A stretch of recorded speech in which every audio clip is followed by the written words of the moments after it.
Please, may I also request Dr. Saeeda Hamid and Professor Midula Mukherjee to come up on stage. Also, Captain Ajay Yadav and Imran Pratapgiri to pay the floral tributes and come up on stage. And Gurdeep Sapalji also. Please, please, please.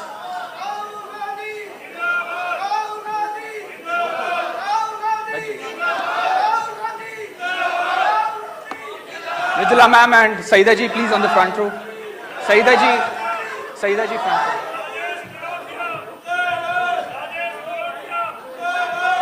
Please थोड़ा अनुशासन रखिए.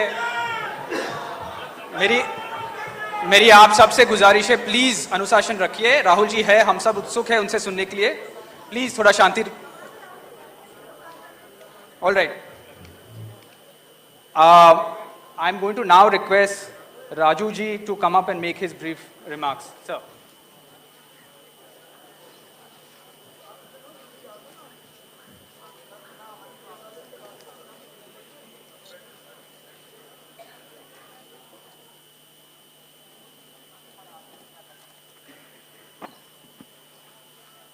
Namaste to all of you. Jai Bhim. Respected Sri Rahul Gandhi ji, Sarvasri Rajesh Liloitia, Captain Ajay Yadav, Imran Pratapgiri, Gurdeep Sapal, Pushparaj, senior leaders of the Congress party and party workers, friends from RGF, Samruddh Bharat Foundation, Penguin India, members of the panel, and others, friends from media and civil society organizations and colleagues. This book which Rahul ji is going to release in the next 3-4 minutes, I will not take more than 3-4 minutes, is about truth and lies. Truth of Dalit lives and lies of the caste system. The Dalit truth bears the burden of the past with unflinching grace.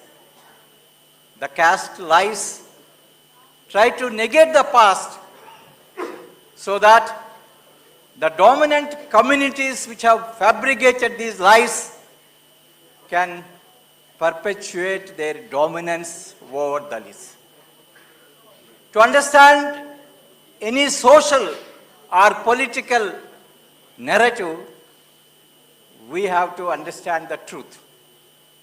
Dalit truth is put under mask, not under one mask, but many masks. Every mask woven with the lies of the caste system.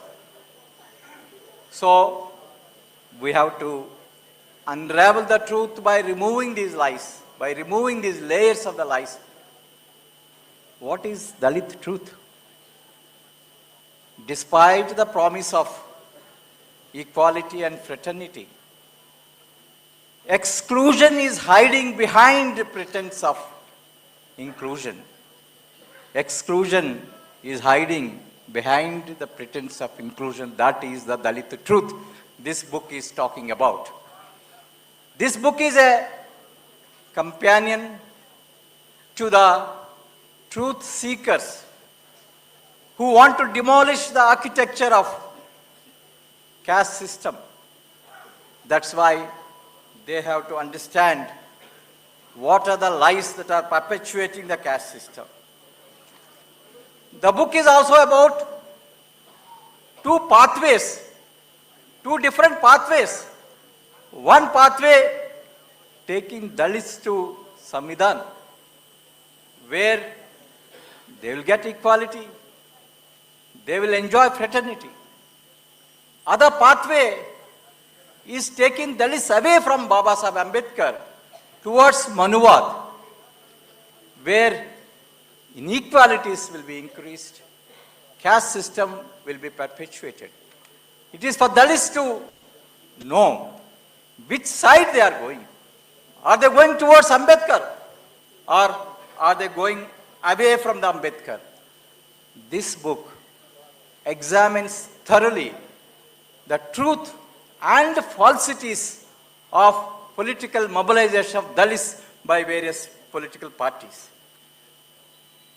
This book also is about trials and tribulations of Dalits on one side, but parallel to the suffering of Dalits, there is also triumph.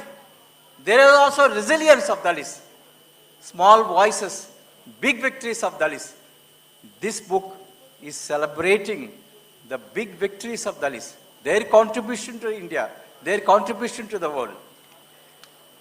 This book also is about various other facets of life, from political representation to entrepreneurship, education to cinema, from delivery of justice to alleged delivery of injustice from judiciary, and from mobilization of Dalits towards constitution or away from the constitution.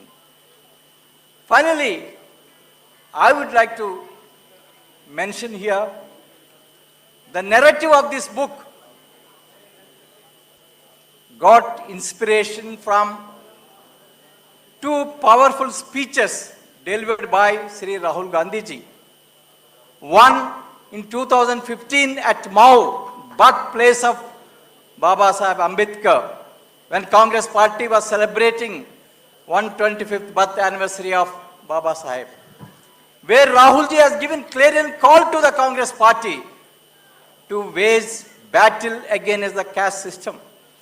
Perhaps it was the first time in the history of political history of India that a political leader after Baba Saheb Ambedkar gives such a clarion call to the party workers to fight against the caste system. The second speech was at Nagpur in 2016, very close to Diksha Bhumi, where he talked about two ideologies competing with each other. One ideology keeps Dalits as a prisoner to the caste system. Other ideology, which Congress party he exhorted should follow, will free Dalits from these clutches. So these two speeches has given the narrative to this book. And finally, I would like to thank the others who have given to me symphony of Dalit voices looking at the future. They have given me flowers of different colors, different shape, which I tried to put them together and put them with a narrative to look to the future with a lot of promise, possibilities for change and bright future. I would like to thank them for their contribution. I would like to thank SBF. I would like to thank Rahul ji for all the encouragement he has given to me for doing this project. Thank you very much. Thank you. May I now request all the honored guests on stage to launch the book. We have the book copies in front. I'll request Atif to give.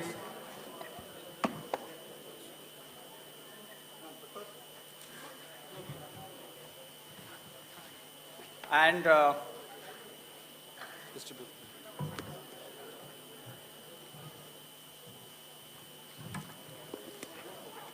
नहीं, दे दो.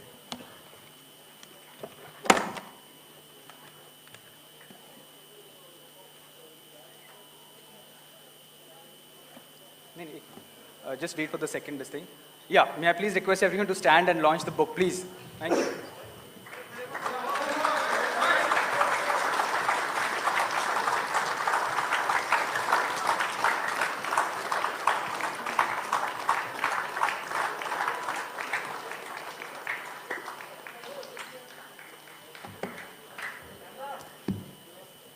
Thank you.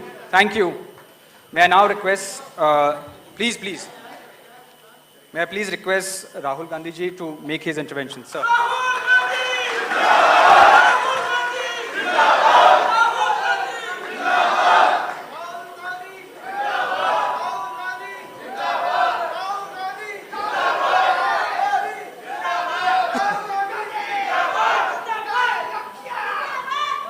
के राजू जी, सईदा हमीद जी, मृदुला मुखर्जी जी, पुष्पराज देशपांडे जी, Gurdeep supple ji, Elizabeth Kuruwala ji, distinguished panelists and authors, all participants in the audience, friends from the press, I'd like to welcome all of you here today.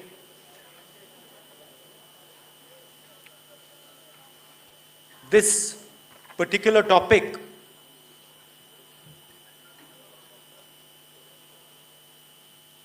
Dalits and how they are treated has been an interest of mine from long before I joined politics. I remember, I don't know how these things happen, but I remember I was working in London as a consultant and I was walking on a street there and suddenly I got the idea. I don't know where it came from because I was not really informed about these things. In those days I was not even interested in these things, but suddenly the idea came into my mind. Maybe something I had read that I cannot accept that there could be people in my country who other people would refuse to touch. I could not understand how a human being comes to such a conclusion. I could understand that human beings might not like other human beings, might detest them, might be angry at them. I've been angry at people. But I simply could not get my head around the idea that a human being who would be ready to touch a dog, would be ready to kill an insect like this, would be ready to pet a horse, that same person would suddenly for some reason decide that he refuses to touch another human being. I could not understand this. And for me, it's been a very long journey. And now, I think that must have happened in 96, 97. It was a thought in my mind, how does this happen? How do people do this? Why do people do this? And that was the thread which I used to start understanding my country. It was like, जैसे कमल होता है, उसमें कभी एक धागा कोने में मिल जाता है, तो उस धागे को पकड़ के आप पूरे कमल को खोल सकते हो. वैसे मेरे लिए ये जो आइडिया था, मेरे लिए ये था, मैं अपने देश को समझना चाहता था. और ये मुझे एक बहुत बड़ा कॉन्ट्रडिक्शन मिला कि दुनिया में ऐसा भी एक देश है, और भाइयों और बहनों सिर्फ एक देश है, दो नहीं है, सिर्फ एक देश है दुनिया में. मैंने पढ़ा इसके बारे में और फिर मैंने देखा कि जापान में सालों पहले यह आइडिया हुआ करता था, मगर आज पूरी दुनिया में सिर्फ एक देश है जिसमें लोग कहते हैं कि मैं कुत्ते को छू लूंगा,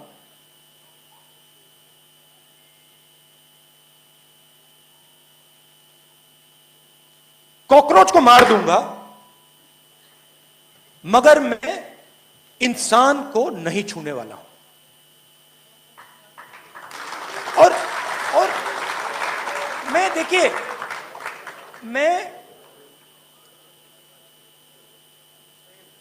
एक तरफ तो मुझे ये अच्छा नहीं लगा कि ऐसा हो सकता है,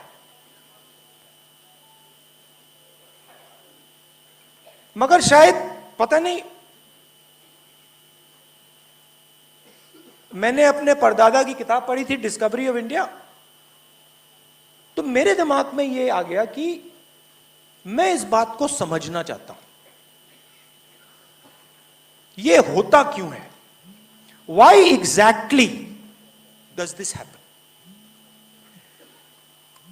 And I have studied it now, certainly since I was in politics, from 2004 to today. It's been in the back of my mind. What is this? What is this? Why is this happening? Why is this happening? I cannot answer the question for you fully. I cannot tell you that, look, this is the precise reason it happens.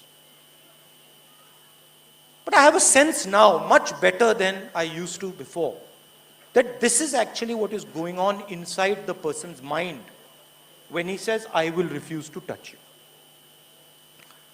I want to tell you, as you go along in politics, and especially if you're searching, see, there are many politicians who are just interested in power. That is the only thing they're searching for.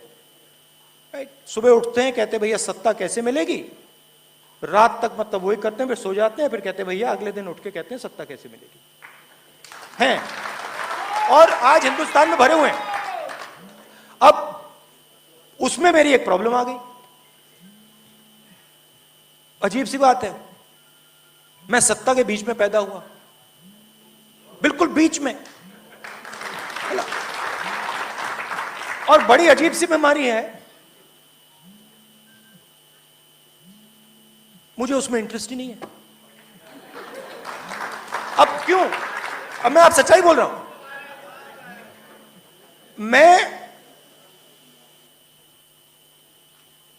मैं रात को सोता हूं,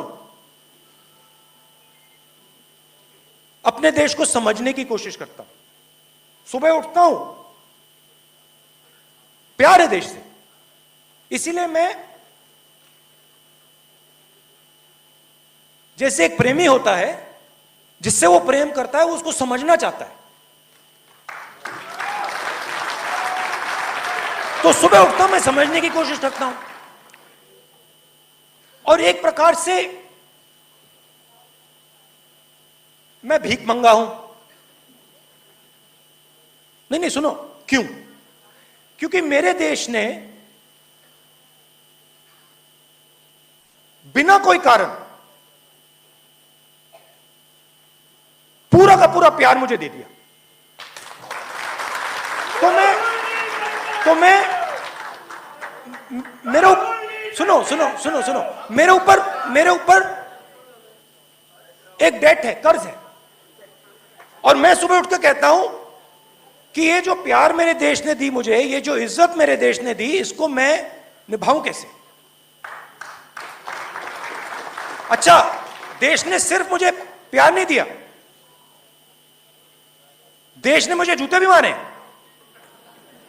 नहीं, आप समझ नहीं सकते कितनी जोरों से, कितनी हिंसा से इस देश ने मुझे मारा है, पीटा है। तो मैंने सोचा ये हो क्यों रहा है, और जवाब मिला, देश मुझे सिखाना चाहता है। देश मुझे कह रहा है कि तुम सीखो, तुम समझो, दर्द होए तो कुछ नहीं, सीखो और समझो। तो रास्ते पे कहानियां आती हैं, मिलती हैं। कभी आपको सीखने के लिए रास्ते पर इंसिडेंट्स होते हैं, कहानियां देखने को मिलती हैं। आज मैं आपको 2-3 कहानी बताता हूं। पहली कहानी आप सबको मालूम होगा, याद होगा कि एक दिन व्हाट्सएप पे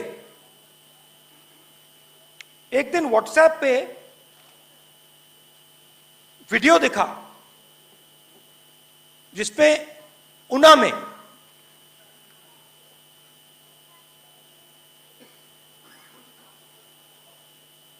युवाओं को लाठी से पीटा जा रहा था। याद है आपको? नंगा करके सबके सामने लाठी से उनको धड़ाधड़ मारा जा रहा था। एक आदमी को नहीं पीट रहा था, एक झुंड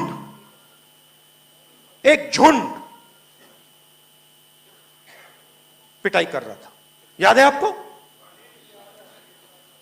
सावरकर ने कहा अपनी किताब में, the day I was happiest was the day me and my friends and me went and beat up a Muslim boy. मतलब हम, सावरकर जी ने कहा, मैं जी शब्द प्रयोग नहीं करना चाहता था मगर कर दिया, संस्कार है। मगर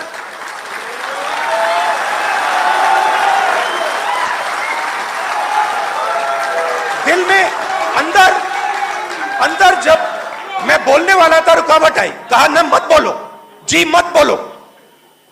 मगर मैंने कहा चलो संस्कार है, बोल देते, बोल दिया।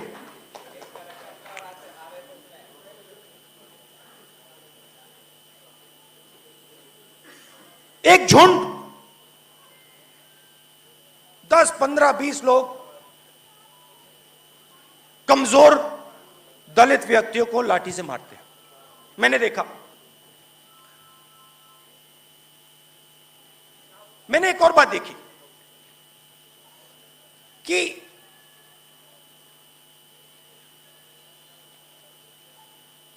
एक तरफा था, चांस ही नहीं था। जैसे अब रूस और यूक्रेन के बीच में लड़ाई हो रही है, रूस ने सोचा कि दबा देंगे, मगर लड़ाई हो गई, दोनों तरफ लड़ाई हुई। वैसी बात नहीं थी।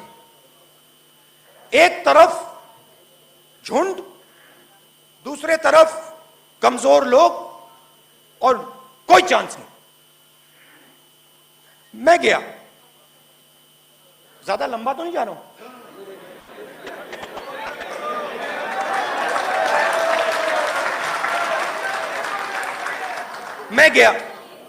मैं उना गया और चारपाई पे जाके उनमें से एक लड़कों के घर गया और उनके पिता के साथ मैं चारपाई पे बैठा और उनका मैंने ऐसे हाथ पकड़ा और उनका हाथ कांप रहा था। मेरा हाथ उनके हाथ के ऊपर, हाथ कांप रहा था, डरे हुए थे। जैसे ये मीडिया है वैसे थोड़ा दूर मीडिया था। मैंने उनके डर को छुपाने के लिए मैं मीडिया के सामने आ गया और उनको थोड़ा मैंने ऐसे कर दिया कि मीडिया को ना दिखे कि इनका हाथ कांप रहा है। यह बात राजनीति में करनी पड़ती है, डर छुपाना पड़ता है उनका। मैंने उनसे कहा, आज आपको बहुत दुख हुआ होगा, मैं आपके साथ यहां खड़ा होने के लिए आया हूं। कहते हैं हां, बहुत दुख हुआ।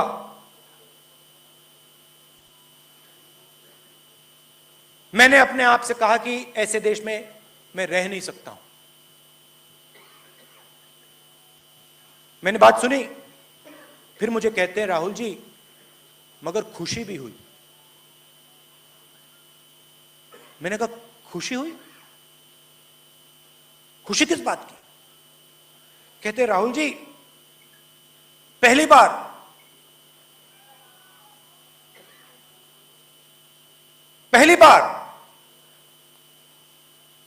दलितों ने रिस्पॉन्स दिया। नहीं, अभी आप ताली बजा रहे हैं, ताली मत बजाइए, पूरी बात सुनिए पहले, शायद आपको अच्छी ना लगे, मगर मैं जो मैंने देखा वो बोल रहा हूं। कहते हैं खुशी इस बात की हुई राहुल जी कि जब मेरे बेटे को मारा गया उसके एकदम बाद 10-11 युवाओं ने इंसेक्टिसाइड पीकर आत्महत्या कर दी। मैं बिल्कुल चौंक गया। मैंने कहा ये क्या बोल रहे हैं? रिस्पॉन्स आत्महत्या का, रिस्पॉन्स की मैंने अपने आप को मार दिया। मैं बिल्कुल हैरान हो गया। मैंने उनसे कुछ नहीं बोला। जैसे मैंने कहा डिस्कवरी ऑफ इंडिया मैं समझना चाहता था। उस टाइम अलंकार थे मेरे साथ। मैंने कहा अलंकार, ये जो 12 लोगों ने आत्महत्या की, ये क्या सब मर गए? चेक करो। पता लगा मरे नहीं, जिंदा थे। मैंने कहा कहां है? अस्पताल में है, यहां से 150 किलोमीटर 200 किलोमीटर दूर। मैंने कहा चलो जाके देखते हैं, जाके समझते हैं कि ये जिसको ये दलितों का रिस्पॉन्स कह रहे हैं ये है क्या, हुआ क्या। गाड़ी में गए, आईसीयू में पहुंचा। आईसीयू में एक लड़का, दूसरा, तीसरा, चौथा, पांचवा, छठा, ऐसी लाइन लगी थी। पहले वाले के पास उसका परिवार, दूसरे वाले के पास परिवार, पलंग पे ऐसे खड़ा हुआ, कांपता हुआ, डरा हुआ।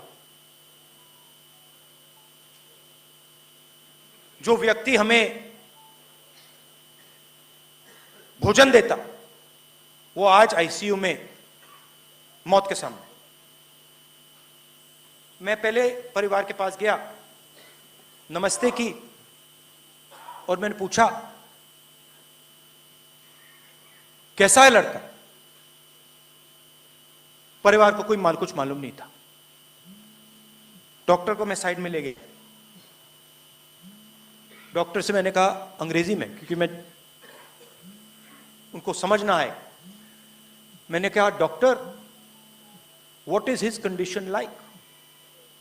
डॉक्टर मेरे कान में कहता है he is not going to survive, बचेगा नहीं। अब मैं क्या करूं? परिवार को तो ये कह नहीं सकता, मगर मुझे मालूम है कि ये बेचारा युवा जो है ये बचेगा नहीं। दूसरे के पास गया, डॉक्टर ने सेम चीज कही। तीसरे के पास गया, डॉक्टर ने सेम चीज कही कि बचेगा नहीं। मैंने सोचा कहां गया मैं। चौथे के पास गया, डॉक्टर कहता है ये बच जाएगा। बड़ी खुशी हुई मुझे, चलो ये तो बच जाएगा। मगर वो होश में नहीं था। उसके पास वाला जो लड़का था वो थोड़ा होश में था। मैंने डॉक्टर से पूछा ये बचेगा? कहते ये बचेगा। फिर मैंने कहा, थोड़ी कॉन्फिडेंस आ गई मुझे, मैंने कहा भैया ये बाकी बचेंगे? डॉक्टर कहते हैं मुझे लगता है कि ये सब बच जाएंगे। खुशी आई। जिसके पास जो होश में था मैं उसके पास गया। मैंने उससे कहा कैसे हो?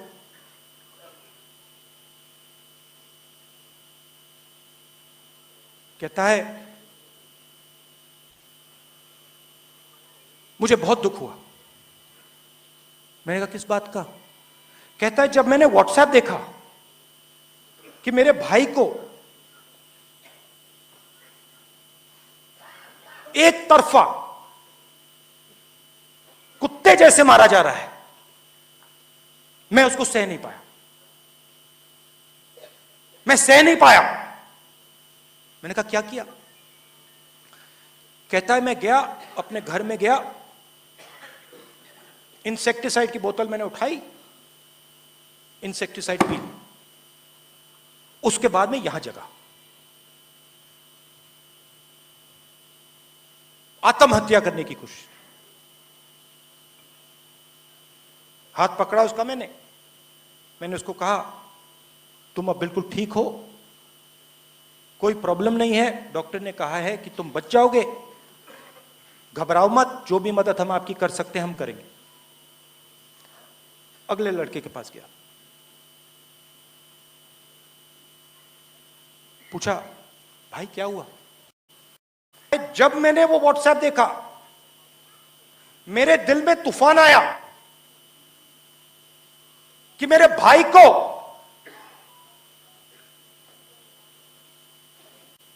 एक तरफा पीटा जा रहा है, उसके खिलाफ हिंसा की जा रही है और मैं कुछ नहीं कर सकता। और वही हिंसा हर रोज मेरे खिलाफ होती है। तो जब मैंने वो व्हाट्सएप देखा, मैं अपने घर के पीछे गया, मैंने इंसेक्टिसाइड उठाई, मैंने इंसेक्टिसाइड पी ली और मैं यहां जगा। उस समय तक मैंने सोचा था कि यह सुइसाइड पैक्ट था। मैंने सोचा था कि ये 10-12 लोग एक साथ मिलकर इंसेक्टिसाइड पिए, मगर मुझे बात समझ आई कि नहीं, ये सुइसाइड पैक्ट नहीं था, ये हर दिल के अंदर आग जल रही थी, हर दिल के अंदर केरोसिन थी और उस पर चिंगारी जैसे लगी, वो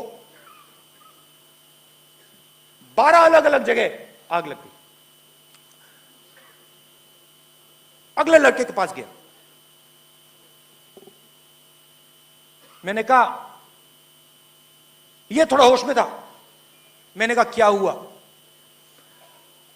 तुम यहां कैसे आए? सेम जवाब, राहुल जी मैंने व्हाट्सएप देखा, मेरे देश में मेरे खिलाफ हर रोज ये होता है, सह नहीं पाया, इंसेक्टिसाइड पी ली। हर बार मुझे कहे घर के पीछे गया और इंसेक्टिसाइड, घर के पीछे क्यों, घर के पीछे क्यों इंसेक्टिसाइड? जैसे मैं ये सोच रहा था, मेरे दिमाग में दूसरा आइडिया आया, बड़ी अजीब सी बात, कहने से झिझक रहा हूं। मेरे दिमाग में आई कि अगर मैं इसकी जगह होता और मैं मरने के लिए तैयार होता, तो मरने से पहले जिसने मेरे भाई को मारा था उसको मार देता।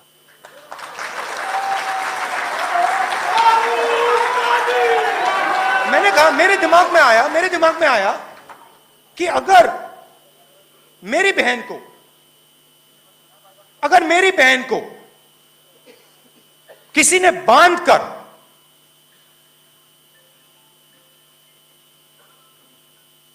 कुत्ते जैसे मारा होता, तो मैं आत्महत्या करने से पहले उसको एक चाकू तो मार देता।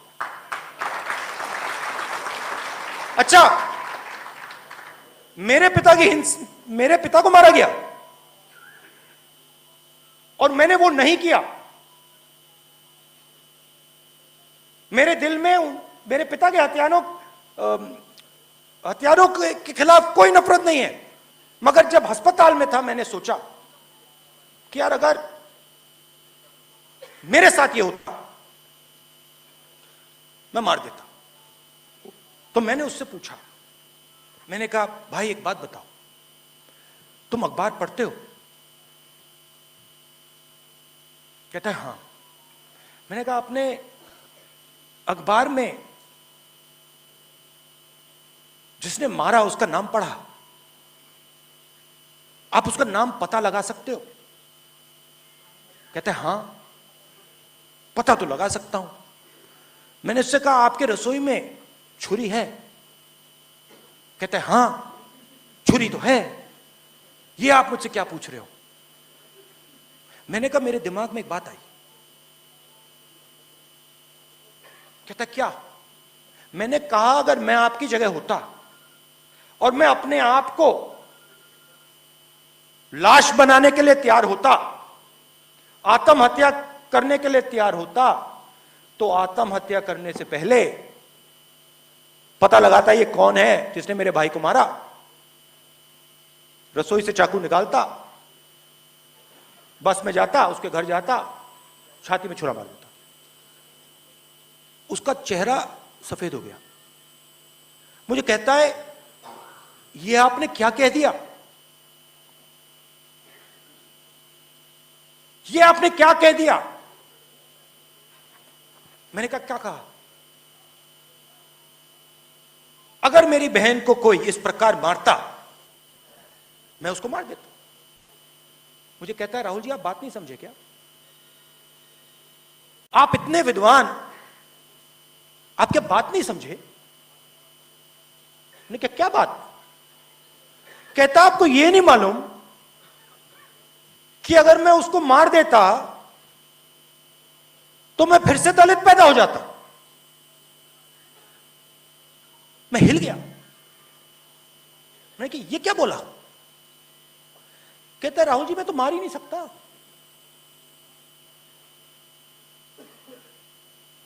अगर मैं मार दूंगा मैं फिर से दलित पैदा हो जाऊंगा। मैं चौंक गया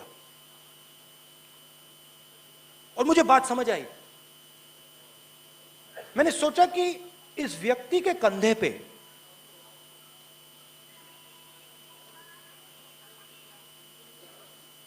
हजारों जिंदगी का बोझ है, हजारों लाखों जिंदगियों का बोझ उसके कंधे पे है। वो उस बोझ को उतार नहीं पा रहा है, इसलिए कह रहा है कि मैं मार नहीं पाऊंगा। यह थी पहली कहानी।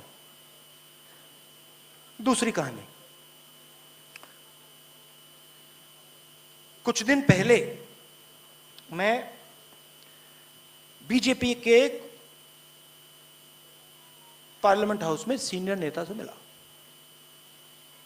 बातचीत हुई, डाइट की बात कर रहा था, एक्सरसाइज की बात कर रहा था, और मैंने उनसे सवाल पूछा, क्या आप पुनर्जन्म में बिलीव करते हो? बीजेपी के नेता, क्या आप पुनर्जन्म में बिलीव करते हो? कहता है मैं तो नहीं करता। तो फिर मैंने कहा अगर आप पुनर्जन्म में बिलीव नहीं करते हो तो फिर आप राम में कैसे बिलीव कर सकते हो? चौंक गया। कहता है बात तो सही है, बाहर किसी को मत बता दियो।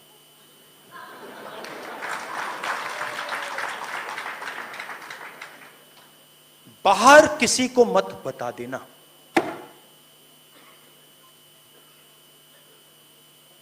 तो आज हो क्या रहा है? आपने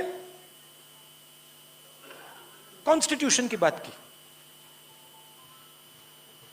कॉन्स्टिट्यूशन हिंदुस्तान का हथियार है,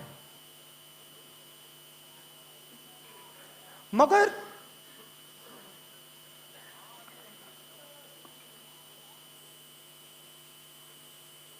इंस्टीट्यूशन के बिना कॉन्स्टिट्यूशन का कोई मतलब नहीं। फिर से सुनिए, इंस्टीट्यूशन के बिना कॉन्स्टिट्यूशन का कोई मतलब नहीं है। हम यहां कॉन्स्टिट्यूशन लिए घूम रहे हैं,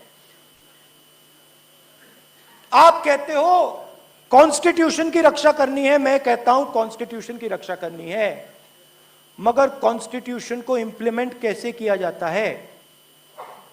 इंस्टीट्यूशन से।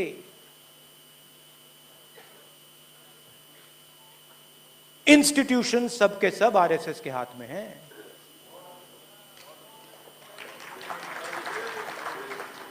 इंस्टीट्यूशन आपके और हमारे हाथ में नहीं है।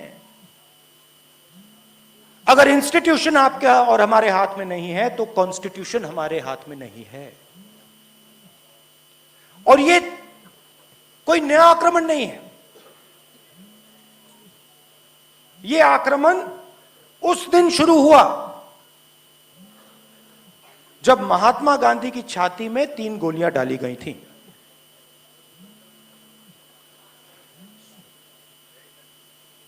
अंबेडकर जी हैं।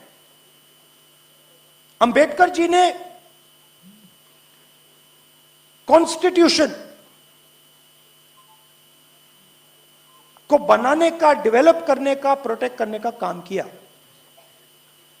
और इसीलिए आज हमने वहां फोटो के सामने फूल रखे, क्योंकि अंबेडकर जी ने हमें हथियार दिया, मगर आज उस हथियार का कोई मतलब नहीं है।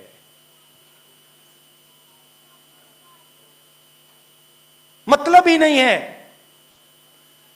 क्योंकि जो, जैसे गाड़ी है,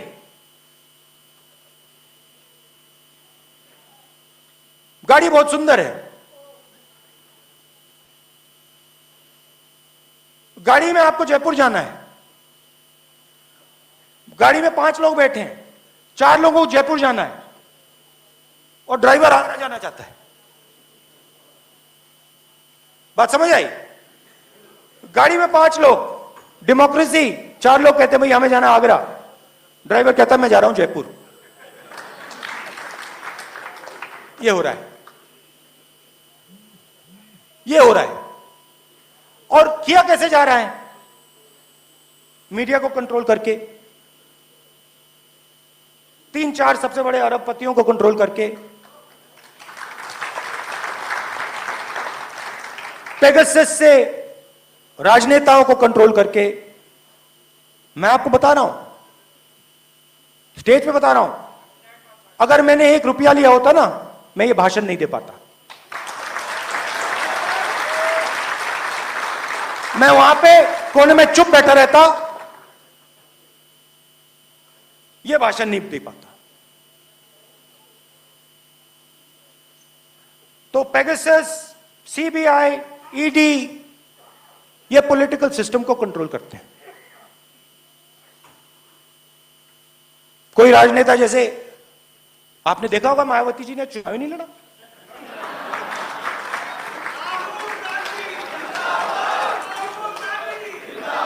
हमने मायावती जी को मैसेज दिया, अलायंस करिए, चीफ मिनिस्टर बनिए। बात तक नहीं की, बात तक नहीं की। जिन लोगों ने, कांचीराम जी ने, रिस्पेक्ट करता हूं मैं, खून पसीना देके दलित आवाज जो थी उत्तर प्रदेश की, उसको जगाया।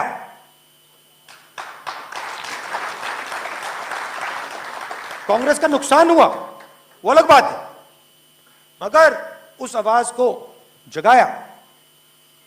आज मायावती जी कहती हैं कि मैं उस आवाज के लिए लड़ूंगी नहीं। खुला रास्ता दे दिया। क्यों? सीबीआई, ईडी, पेगासस,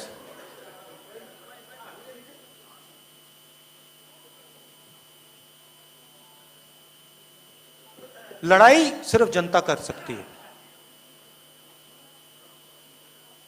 जब तक हिंदुस्तान कि जनता के अंदर जो आवाज है जब तक वो नहीं निकलेगी तब तक इंस्टीट्यूशन को कंट्रोल करके कॉन्स्टिट्यूशन को ये लागू नहीं होने देंगे।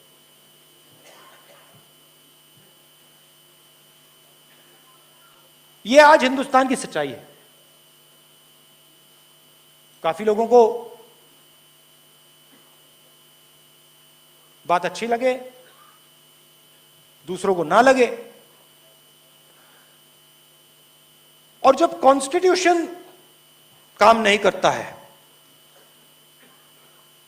तो सीधी चोट डायरेक्ट कमजोर लोगों पर जाके पड़ती है।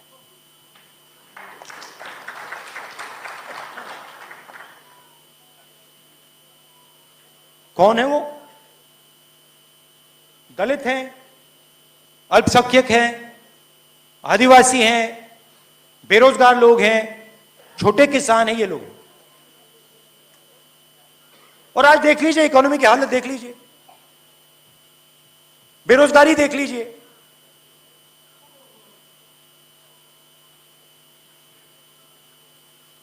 तो लड़ने का समय है। और जो अंबेडकर जी ने कहा, जो गांधी जी ने कहा,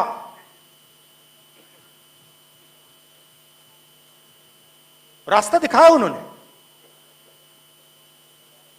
रास्ता है, उस पर बस चलने की जरूरत है। मुश्किल काम है, आसान काम नहीं है, रास्ता है, उस पर चलने की जरूरत है। धन्यवाद।